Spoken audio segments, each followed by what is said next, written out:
العرب، لكبرياء العرب ولأحلام تحولت إلى أرض الواقع. الله يا مغرب، الله الله يا مغرب،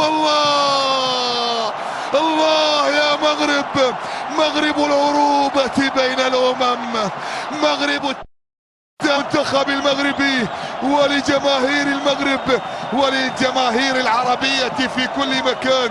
هذا الإنجاز وهذا التاريخ.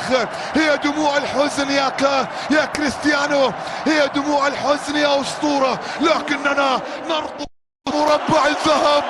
يا مغرب يا ذهب، يا مغرب يا ذهب.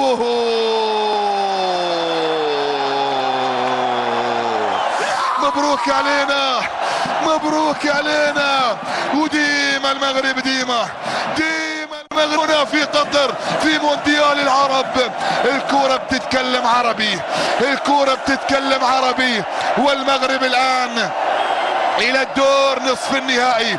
مبروك مبروك مبروك لكل العرب في كل مكان. هذه الفرحة وهذا الانتصار الكبير. هارد لك المنتخب البرتغالي.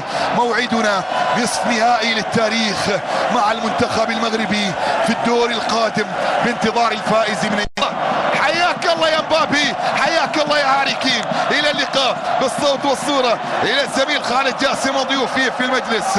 إلى اللقاء.